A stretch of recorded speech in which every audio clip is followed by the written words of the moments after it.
આ કોંગ્રેસના ધારાસભ્યને સમજવું જોઈએ કે માત્ર સ્ટન્ટ કરવા, નાટકો કરવા અને વિડીયો વાયરલ કરવા આ રેમેડી છે કે કોઈક અધિકારી કામ નથી કરતો. વિકાસભાઈ તો આપણી જોડે નોમ છે કે પીઆઈ કામ નથી કરતો તો તમે એસપી ના કહો, એસપી કામ નથી કરતા તો એસીપી ના કહો, કમિશનર ના કહો.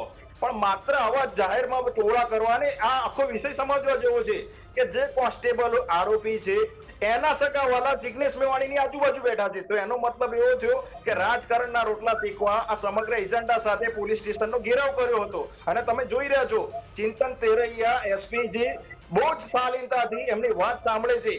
એ કાયદો હાથમાં લેવા માટે કંઈ પણ કરી શકે. પણ તમે જોયું કે ગુજરાત પોલીસે ખૂબ જ સંયમતા રાખી અને એમને આ જિગ્નેશ મેવાણી ધારાસભ્ય હોવા છતાં એટલી રીતે ગંદી રીતે કે આપણે ફરીથી એ લેંગ્વેજ નથી ઉપયોગ કરી શકતા, પણ વારંવાર એ પબ્લિસિટી સ્ટન્ટ કરવા માટે જાણીતા છે. અને કેમ એકલા જ આ ધારાસભ્ય આવા છે? કોંગ્રેસના હવે પેલા એક નેતા છે કે દિલ્હીમાં જઈને પ્રેસ કોન્ફરન્સ કરવી પડે છે. કેમ ભાઈ?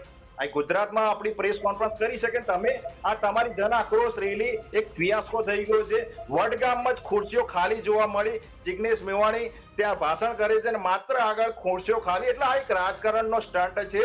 30 વર્ષથી કોંગ્રેસ લુપ્ત થઈ ગઈ છે. એટલે વિકાસભાઈ આ એક એજન્ડા કરવા માંગે છે. પણ આ વખતે જિગ્નેશ લેવો પડ્યો, માફી માંગવી પડી એવી સમય